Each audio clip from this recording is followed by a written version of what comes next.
Vamos lá, pessoal? Então, hoje estou gravando aí mais uma aula de Física 1, né? E hoje a gente começa uma segunda parte do nosso estudo, né? Então, as primeiras 19 aulas aí do nosso curso, né? Foram sobre um único tema, que é a cinemática, né? A descrição dos movimentos. E hoje a gente começa, então, com essa aula 19,5, né?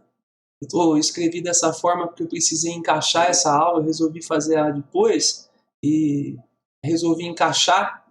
Eu já tinha feito a 20, a 21, então, para não mudar aí a numeração, acabei colocando no 19,5, tá? Mas assim, essa aula é a nossa primeira aula de um assunto novo, né? De uma segunda parte do estudo dos movimentos. Eu vou rabiscar alguma coisa no primeiro slide para a gente se orientar, para a gente se localizar aí no nosso estudo, tá? Vamos lá? Então, olha, a gente começou o ano, né? Eu defini para vocês o que a gente ia estudar, falei que a física, né?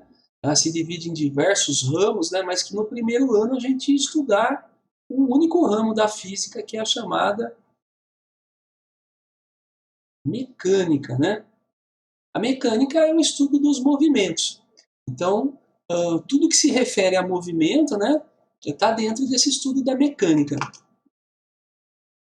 E aí a gente começou lá nas primeiras aulas, né, depois de fazer algumas aulas de introdução, né, alguns assuntos básicos aí, a gente começou a falar mesmo sobre os movimentos. E no começo nós vimos conceitos, né, como velocidade, aceleração, conceitos que iam ajudar a gente aí a entender, né, os diversos tipos de movimento, né? E vimos o movimento retilíneo uniforme, por exemplo, né? Um primeiro movimento bastante simples, que o objeto só se movimentava em linha reta, né? E sempre com a mesma velocidade.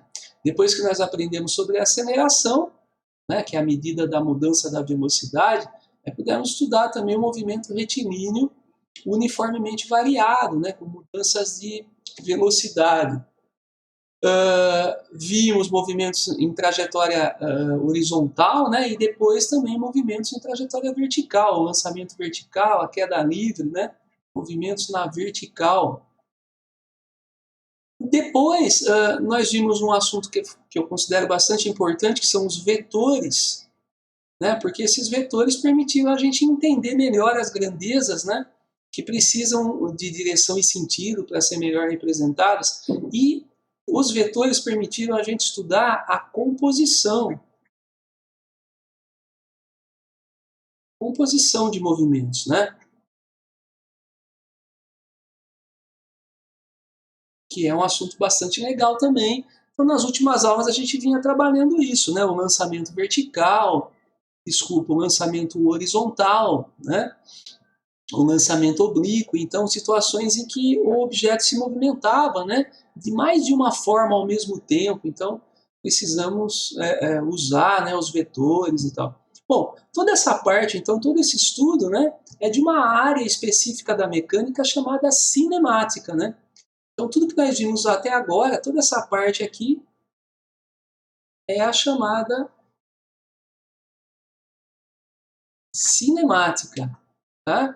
Então, a cinemática é a área da física, da mecânica, né, que vai, que mostra para a gente, né, que mostra a descrição do movimento. Ela explica como as coisas se movimentam, né? Agora resta a gente estudar o porquê dos movimentos, né? Por que as coisas se movimentam?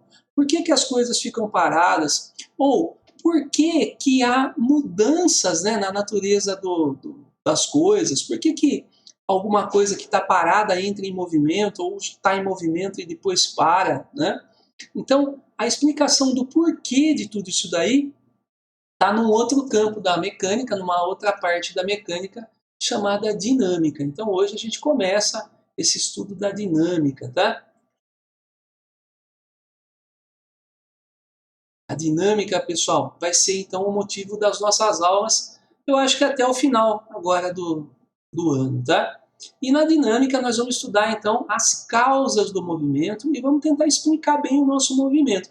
Nós vamos começar então falando, né, de uma primeira causa, que é a força. Então, próxima aula a gente já vai conversar aí sobre a força. Vocês vão ver que a força vai ser nossa primeira explicação para o movimento, tá? Vamos falar sobre ela aí na próxima aula. E vamos falar junto, né, com esse conceito novo aí de força, sobre algumas leis, né, que regem aí o estudo dos movimentos, né, que explicam o porquê das coisas mudarem o seu estado, né, de repouso ou de movimento, chamadas leis de Newton. Então, as nossas próximas aulas vão ser sobre esses assuntos, tá? Mas hoje eu queria comentar com vocês sobre um princípio, uma lei, né? Um princípio bastante importante, que é considerada a primeira lei de Newton, né? Mas que, na verdade, é um trabalho que ocorreu uma geração antes do Newton, e a gente vai conversar nessa aula, né? Que é o conceito, né, de inércia. Então é isso que nós vamos conversar principalmente nessa aula, tá? Essa aula tá bem curtinha, por isso que eu dei uma enrolada aí até agora aí no nosso vídeo, né? Falei um pouquinho da introdução, porque tá bem curtinha mesmo. Hoje a gente não vai fazer conta, é mais entender mesmo esse conceito, tá? Inclusive esse conceito de inércia tem tudo a ver com essa primeira tela que eu coloquei para vocês aqui, tá? Vocês vão perceber que tem tudo a ver com esse desenho que eu estou deixando aqui para vocês na primeira tela. Bom, mas vamos lá então, vamos para os slides. A dinâmica então, por definição, né, é a parte da física que estuda o movimento dos corpos relacionando com suas causas. Então é onde nós vamos encontrar as causas para o movimento, né? Por que as coisas se movimentam e não só como elas se movimentam, né? Bom, esse cara aqui é o Newton, né? Newton é considerado um dos grandes gênios da ciência, talvez o maior de todos aí, né? Muita gente, muitos biógrafos citam ele como o maior de todos. E o Newton é considerado o pai dessa área que está sendo estudada, da mecânica clássica, né?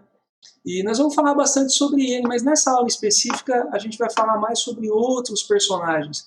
Eu queria mostrar para vocês aqui esses dois personagens, né, da história da ciência, que já foram citados, né, em outras aulas, né, já falamos sobre eles. E eu queria falar um pouquinho sobre eles de novo, né, por causa do conceito que a gente vai definir hoje. Bom, o Aristóteles, né, o pensador grego, lá 400 a.C., a gente já conversou um pouco sobre ele, né? Ele, como pensador, ele trabalhava com isso, ele passou a vida dele, né, tentando explicar sobre todas as áreas do conhecimento, todos os ramos, né? Então ele tentava usar da lógica, né, para convencer as pessoas nos trabalhos, nos tratados que ele escrevia, né, sobre diversas situações. E hoje eu queria falar um pouquinho sobre o movimento, né, a explicação do movimento, a natureza do movimento. E o Aristóteles tinha uma ideia sobre isso.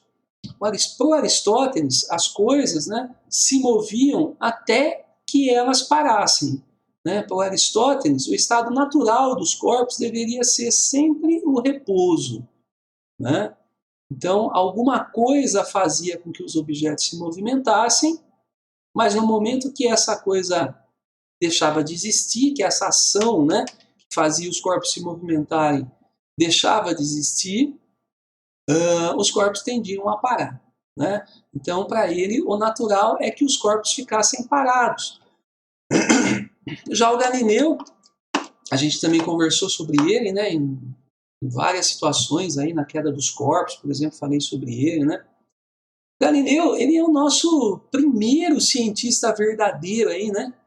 O cara que fazia experimentação para provar os argumentos dele. Então, ele não só tentava convencer, né, pela lógica, mas ele usava aí de experimentação, fazia experimentos, né? É a pessoa que a gente atribui aí a introdução do método científico, né? Então, o primeiro cientista. E o Galileu, nesse estudo de movimentos, ele começou a pesquisar. Ele falou, mas será que o Aristóteles, né, tá certo? Será que realmente os corpos que estão em movimento, eles tendem sempre a parar? Será que o repouso é o estado natural dos corpos? Né? Então ele foi fazer experimentação, né, para tentar entender melhor esse assunto. Tá? E os experimentos do Galileu, vamos ver aqui um experimento específico aqui, experimento das rampas, né? O Galileu, ele fazia esses experimentos com o que ele tinha na época, né? Ele não tinha muita tecnologia, né, para fazer experimentações, mas ele usava coisas bem simples. Então aqui ele montava, né, um conjunto de rampas aqui de madeira e soltava bolinhas, tá vendo? Soltava bolas aqui nas rampas, né, para fazer o estudo dos movimentos. E vejam o que ele percebeu nesse experimento específico aqui. Ele soltava a bolinha de uma certa altura da rampa, a bolinha descia, subia do outro lado, né? E chegava na mesma altura inicial. Quando ela chegava na altura inicial, ela descia de novo, ela oscilava aqui, balançava um pouquinho, e daqui a pouco ela parava, como Aristóteles afirmava lá, né? Então, ela subia, descia, ficava oscilando e parava. Aí, o que ele fez? Ó, ele começou a mudar essa angulação da rampa aqui, tá vendo? Ele faz um ângulo menor aqui, né? Ele deita mais a rampa, né? Coloca uma rampa maior, tá vendo? Mas com um ângulo menor. Aí ele soltava a bolinha descia, subia, a bolinha andava mais pela rampa. Vejam que ela anda uma distância maior. Só que quando ela atingia a mesma altura inicial, novamente ela voltava, ela não conseguia ultrapassar essa altura inicial, tá vendo? Aí ia sempre até a altura inicial da bolinha, chegava naquele ponto, ela voltava, oscilava de novo e daqui a pouco parava, como Aristóteles afirmava. A gente poderia pensar então, poxa vida, será que o Aristóteles dessa vez estava certo?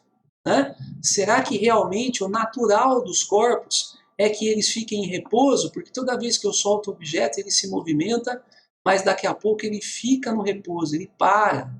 Né? Parava aqui, ó.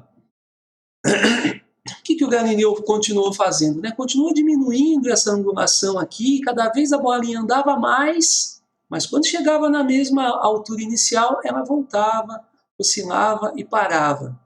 E aí ele imaginou uma situação aonde ele tirasse totalmente aqui, fizesse um ângulo zero de inclinação, né?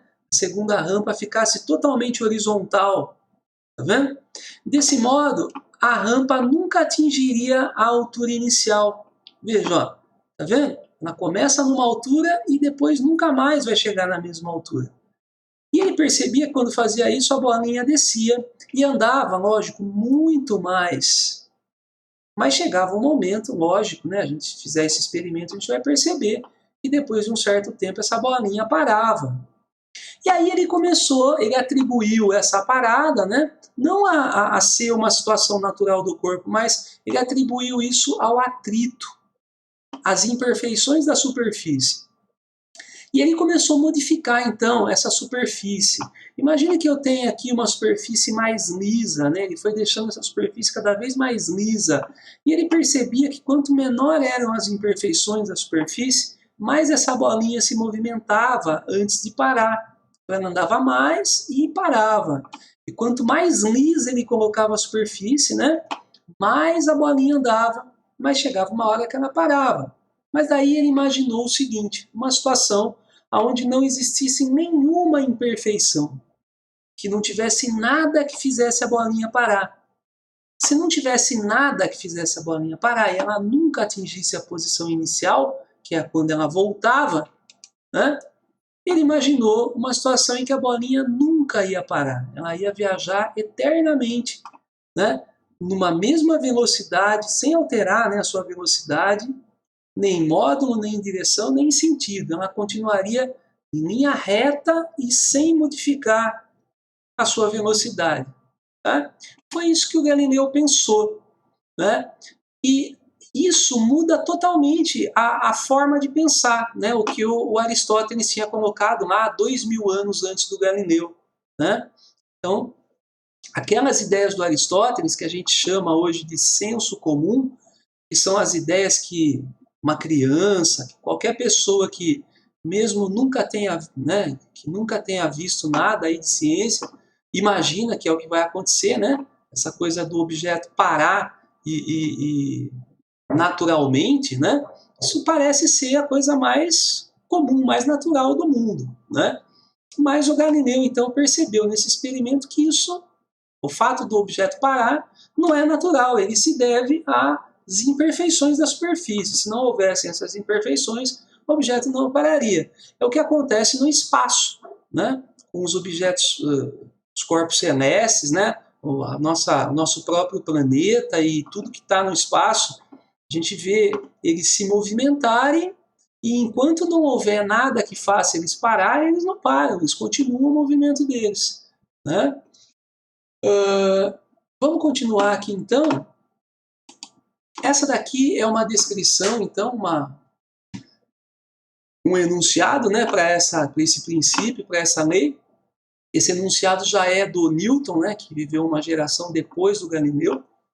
A gente vai conversar mais sobre ele nas próximas aulas, mas essa ideia é do Galileu, tá? Então ele fala o seguinte, ó, todo corpo continua em seu estado de repouso ou de movimento uniforme em linha reta, a menos que ele seja forçado a mudar aquele estado por forças imprimidas sobre ele. Isso significa o seguinte, gente, que o natural de um corpo não é que ele fique parado. O natural é que ele fique da forma que ele está. Então, se um corpo está parado, o natural é que ele continue parado. Mas se um corpo já está em movimento, o natural é que ele continue o seu movimento e não que ele pare, né? Então, um corpo só vai parar depois que ele está em movimento se uma força for imposta a ele. Nós vamos conversar sobre as forças nas próximas aulas. Nós vamos perceber isso daí, tá? Então, esse princípio, né, que é colocado aqui é chamado de princípio da inércia, né? E foi, então, uma ideia aí, né, que o Galileu entendeu muito bem nos experimentos dele, uma geração antes do Newton, e que o Newton, nos seus trabalhos, né, usou dentro do livro dele, né, quando ele junta, a gente vai falar sobre isso nas próximas aulas, mas quando ele junta todo o conhecimento que se tinha até a época, né, e mais os trabalhos dele, ele escreve, então, né, como a primeira lei aí para explicar os movimentos, essa ideia do Galileu, da inércia. A palavra inércia significa preguiça, né? Por isso que eu coloquei na primeira tela lá o Garfield, né? Que é um bom exemplo aí disso daí.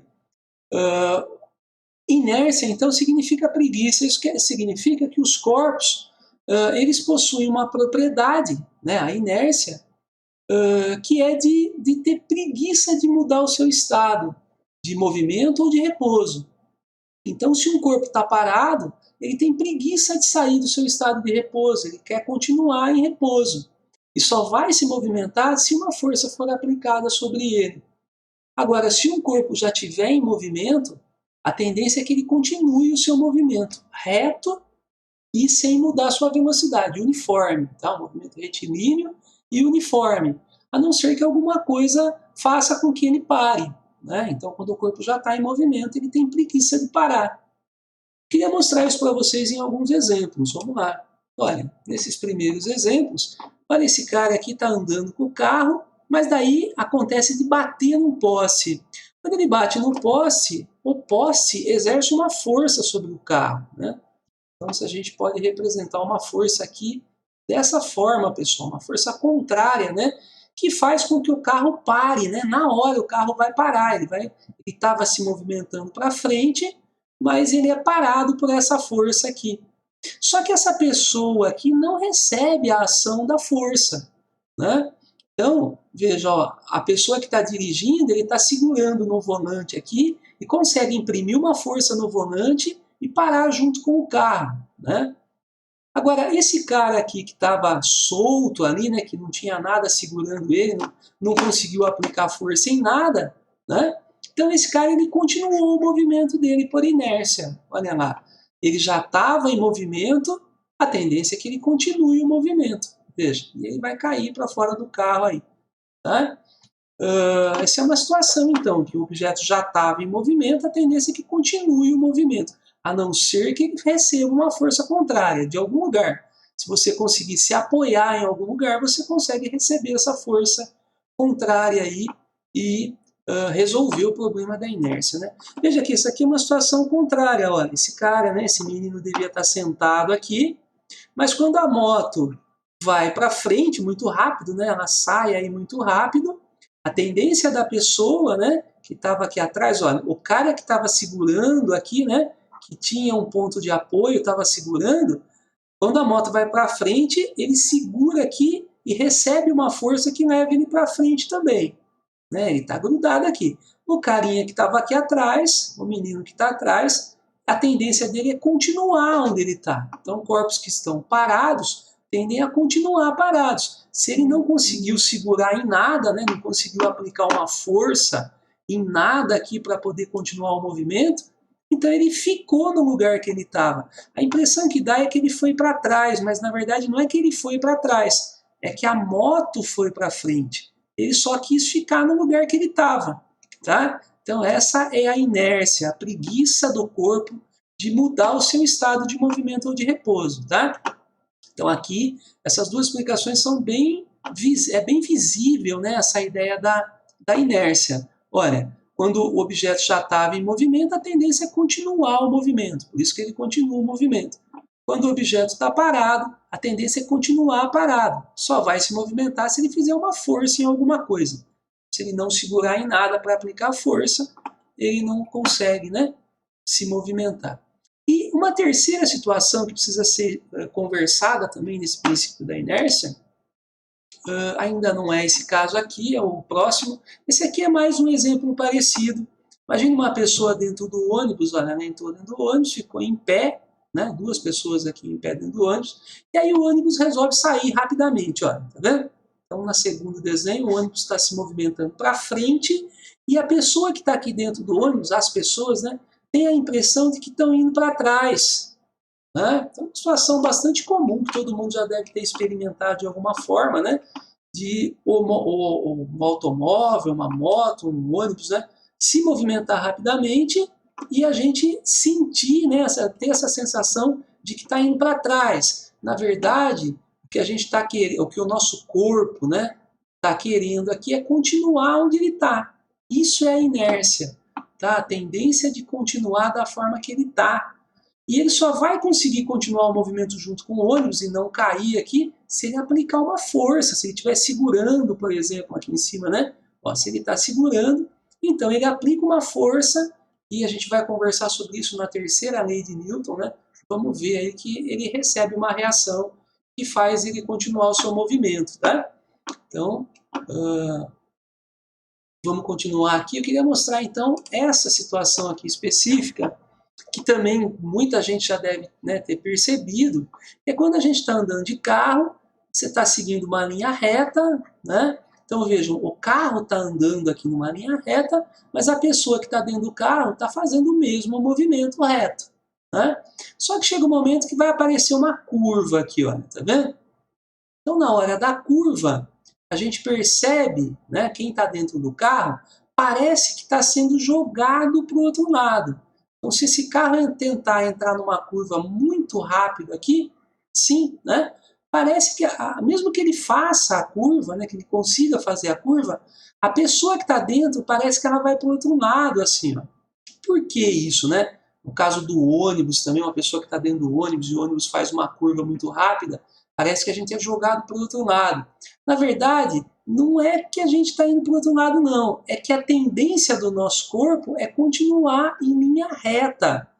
Então, a inércia, pessoal, isso é que é bem importante. Ó. A inércia, né, que é uma propriedade da matéria, tá? E que é proporcional à massa do corpo, tá bom? A gente costuma dizer que tudo que tem massa tem também inércia. Tá? E quanto maior é a massa, maior é a inércia, maior é a preguiça. Tá? Objetos que têm pouca massa têm pouca inércia, então é mais fácil de mudar o seu estado de movimento ou de repouso. Objetos que têm mais massa vai ficando cada vez mais difícil de mudar o seu estado de movimento ou de repouso. Então, uma bicicleta, por exemplo, é muito mais fácil de tirar ela do estado de repouso, por exemplo, ela está parada, eu consigo, pedalando ali, né, rapidinho, eu consigo tirar ela do estado de repouso. Já um caminhão fica muito mais difícil de sair do estado de repouso, mas também depois é muito mais difícil de parar um caminhão, né? Depois que ele está em movimento, porque a tendência vai ser continuar o movimento, e aí difícil também de fazer ele parar. O que eu estou mostrando aqui para vocês é que a inércia ela prevê duas situações, então. Olha, se o estado, a gente chama de estado natural, né, do corpo.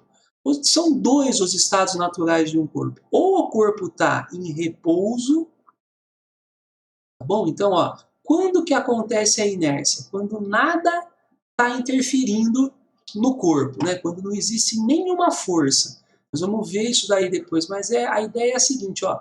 Quando a resultante, na próxima aula nós vamos falar melhor sobre isso. Quando a resultante das forças aplicadas no corpo é zero, né? Então, ou eu não estou fazendo nenhuma força no corpo, ou todas as forças que eu faço no corpo se cancelam, né? Então, em situações desse tipo, em que nada atrapalha, né, nem ajuda e nem atrapalha o corpo, tá funcionando, então, a gente verifica a lei da inércia. E aí, como é que vai estar esse corpo se não tiver nada atrapalhando e nem ajudando, né, o corpo ali? Ou o corpo está em repouso, ou o corpo está em movimento retilíneo e uniforme. A gente chama essas duas formas aqui, o repouso e o movimento retilíneo e uniforme, de estados de equilíbrio. Tá? Esse primeiro aqui a gente chama de equilíbrio estático, tá? Equilíbrio estático. E esse segundo caso aqui a gente chama de equilíbrio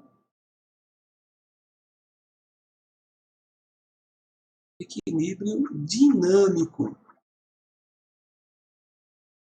Dinâmico, tá? Então o corpo ele pode estar, se não tiver nada, né, sendo atrapalhando e nem ajudando o corpo a se movimentar, né, se ele estiver solto, ele pode estar parado ou ele pode estar em movimento retilíneo uniforme. Os dois casos são casos de equilíbrio, tá?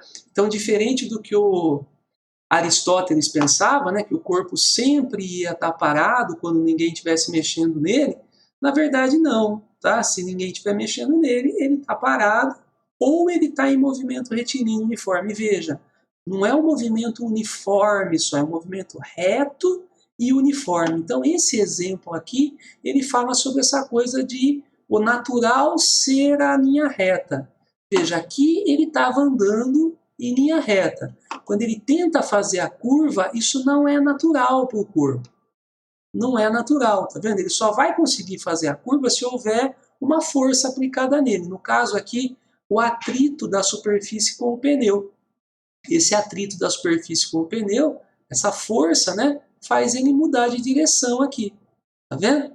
Agora, imagine que nesse ponto aqui da pista, né, tem uma poça de óleo, por exemplo, ou areia, né, que faça com que diminua o atrito da superfície com o pneu. Então, quando ele entrar nesse ponto aqui, a tendência vai ser, se ele não conseguir aplicar força suficiente no chão aqui, continuar o seu estado natural, que é a linha reta, pessoal. Tá vendo? E é por isso que ele acaba, às vezes, escapando aqui, tá vendo? Como no terceiro quadrinho, escapando aqui da curva, tá vendo? Em linha reta. Porque isso aqui é o natural, tá vendo? Esse movimento em linha reta é o movimento natural dele. Tá vendo? A gente diz que ele faz esse movimento por inércia, sem precisar de nenhuma força aplicada nele para fazer isso. Tá bom? Agora, esse movimento curvo não é um movimento natural dele. É um movimento que só existe por causa de forças que são aplicadas aqui entre pneu e superfície, né? É isso que acontece no espaço também. A gente tem alguns corpos que se movimentam em linha reta no espaço, porque não tem nada, né? Nenhuma força sendo aplicada neles, mas a grande maioria dos objetos no espaço não fazem movimentos retos também. Eles fazem curvas, eles fazem órbitas, né? Por quê? Por causa de forças que existem no espaço também. Então, por exemplo, o nosso planeta aqui, né, que gira em torno do Sol. Então, por que ele faz esse movimento, né, ao invés de andar em linha reta? Ele tenta fazer uma linha reta. Ele está o tempo inteiro tentando fazer uma linha reta, mas ao mesmo tempo sendo puxado pelo Sol. Né? Então, a soma desses movimentos é que dá a trajetória dele. Tá? Essa aqui na reta, na verdade, é assim. Né? Ele tenta fazer isso, ele é puxado em direção ao Sol, e aí a resultante dessas forças, né, é que dá para a gente aqui uma noção do movimento da Terra. Isso acontece em todas as órbitas, né? Entre Lua e Terra também, entre todos, né? Um cometa, às vezes que está orbitando também. A gente tem diversas situações, né? Mesmo no espaço, então, em que a gente vê objetos não andando em linha reta, mas em curvas, né? Por causa da gravidade, né, de uma força que age à distância, mas que existe também no espaço. Então, assim como a gravidade, o atrito, né, são forças que modificam o movimento dos corpos, que deveria ser uma linha reta sempre, tá? E acaba sendo modificado. Então, quando o corpo, né, está mudando de direção ou está mudando o seu valor, né, o seu módulo da velocidade, né, é porque tem alguma força atuando sobre ele. Se não tiver, ou o corpo está parado, né, com velocidade igual a zero, ou ele não está parado, mas ele está andando com movimento retilíneo e uniforme. Tá? Então, quando não tem força, é uma dessas duas coisas que vai acontecer. Ou ele está parado, ou ele está em movimento retilíneo e uniforme. Eu queria mostrar para vocês algumas aplicações, mas é coisa bem rápida.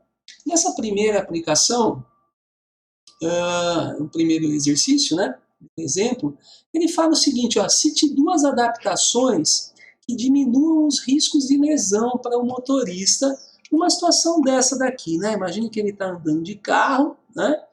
E ele pode sofrer aí uma batida, né, de frente ou traseira e adaptações, né? Então, os engenheiros que montam os carros e tal, eles pensam nessas situações, né? Como é que eu posso proteger esse motorista, né, da inércia, da tendência que o corpo tem, né? Principalmente quando ele está em grandes velocidades, né? Então, quando o carro está andando, né? Esse corpo está dentro do carro, está andando também. Então, se ele está andando aqui, a tendência é que ele continue andando, né? Está andando assim, a tendência é que ele continue esse movimento. Mas isso é um problema, porque se acontecer uma colisão aqui, tem um poste aqui na frente, ele bateu no poste. A hora que ele bate no poste, a tendência é que ele continue o movimento dele. Então ele poderia sair aqui, bater no vidro, né, bater com a cabeça, se machucar. Então, uma das adaptações que a gente já percebe nesse desenho é o cinto de segurança, né? O cinto de segurança, ele serve exatamente para isso, para evitar, né, que o corpo da pessoa aqui continue o seu movimento e abata, né, no vidro aqui, se machuque, tá? O cinto de segurança, ele evita essa ação aí natural do corpo, que é a tendência dele continuar o seu movimento. Bom, então o cinto de segurança é uma dessas adaptações. A gente poderia pensar também no airbag, né, que faria mais ou menos o mesmo trabalho, mas eu queria mostrar para vocês uma adaptação que eu acho das mais importantes aqui, que é o encosto de cabeça, pessoal. Esse encosto de cabeça, que os carros antigamente não tinham, né, e acontecia muito acidente, aí, muito problema por causa disso, depois, né, começou a ser obrigatório aí nos carros mais novos, todos eles têm encosto de cabeça, né? Qual que é a função dele? Imagine que esse carro está se movimentando, ou que ele poderia estar parado aqui, e vem um carro aqui atrás e bate na traseira aqui, ó. Que ele bate na traseira, esse carro vai sair muito rápido para frente, assim, ó. Só que assim, olha, o corpo do cara, né, as costas dele, né, até a altura do pescoço aqui, tá encostado no banco, né? Então, a hora que o carro vai para frente, o banco empurra o corpo da pessoa e a pessoa vai para frente junto. Tá vendo? A tendência natural dessa pessoa seria continuar onde ela está, continuar parada aqui. Mas ela não vai ficar parada porque o banco vai empurrar a pessoa para frente, né? Só que se não tivesse encosto de cabeça, a cabeça da pessoa vai querer ficar para trás. Tá vendo? O corpo vai para frente e a cabeça fica para trás. Então ele é jogado aqui, ó, faz um movimento, é como se ele fosse jogado para trás. Na verdade, nós vimos, né, que na verdade é o corpo que vai para frente, não a cabeça que vai para trás. Mas parece, né, que ela vai para trás. E aí o pescoço é que sofre com isso, né? Então ele é jogado ali. Deixa eu só tirar aqui. Ele é jogado, né? O pescoço dele, eles chamam de efeito chicote isso daí. Então ele balança muito rápido a cabeça e pode sofrer uma lesão aqui, ó, na coluna, né? Pode deixar a pessoa até com problemas de movimentação, né, do corpo, aí pode ficar paraplégico ou tetraplégico, né, nessa altura da coluna aí.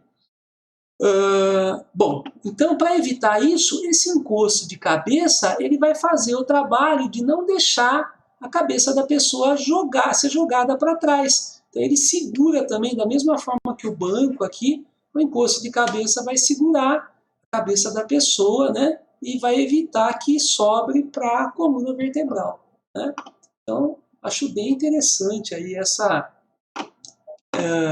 adaptação, né? Então são várias as adaptações nos carros, né, para evitar então lesões, né, no motorista, tá bom? Então eu queria comentar sobre isso nesse exemplo.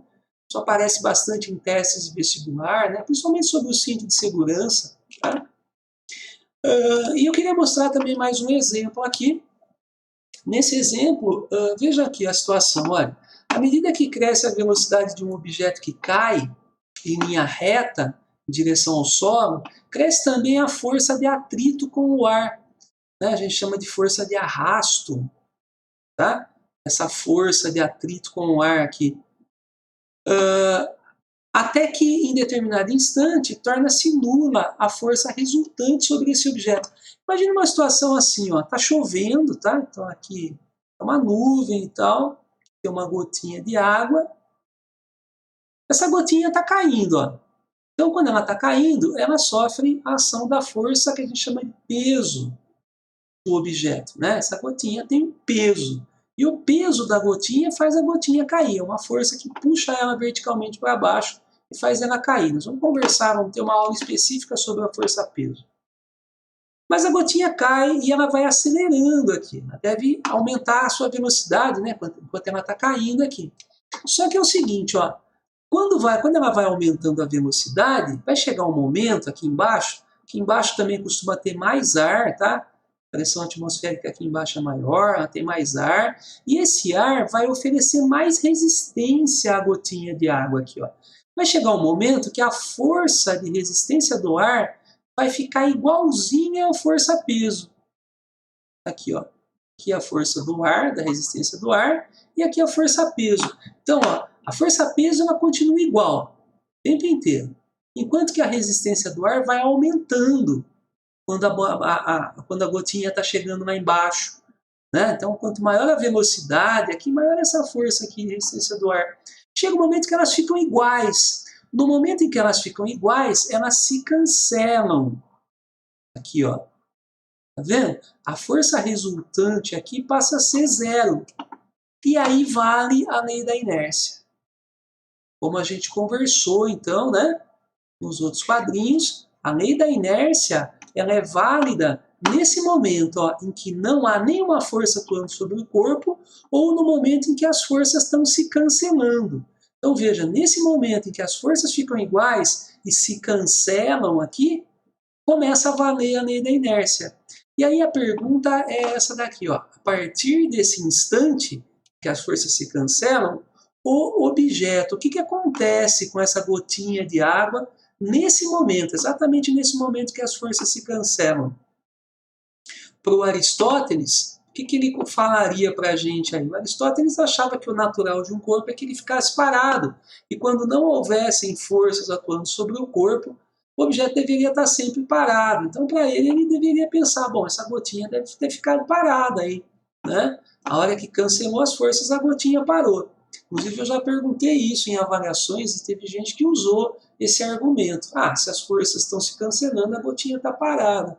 Mas alguém já viu, num dia de chuva, uma gotinha parada no ar, no meio do caminho, antes de chegar no chão, é bem complicado a gente ver acontecer uma coisa dessa, né?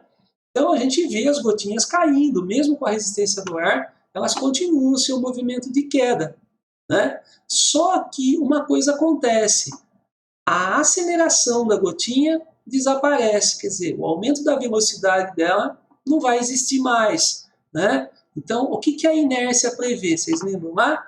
Se um corpo tem força resultante igual a zero, quer dizer, se ninguém está mexendo nele, ou se as forças estão se cancelando, ou o corpo está parado,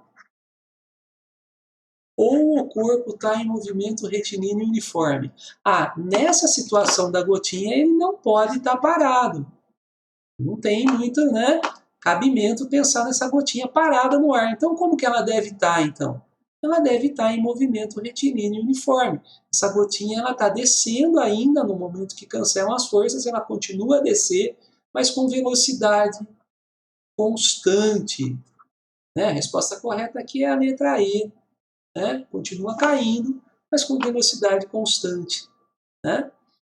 Então é isso que eu queria mostrar para vocês. Tem muitas situações, né, em que a gente pode aplicar essa lei da inércia, né?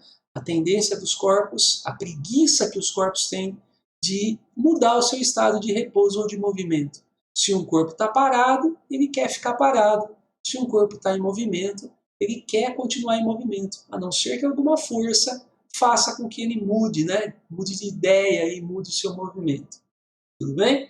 Os exercícios dessa aula são exercícios teóricos, não tem nenhuma continha para fazer. Nós vamos usar o entendimento aí, né, desse conceito, desse princípio, para resolver situações como esses dois exemplos que eu deixei para vocês nessa aula. Tá bom? Gostaria que vocês fizessem todos os exercícios que eu vou deixar para vocês, né?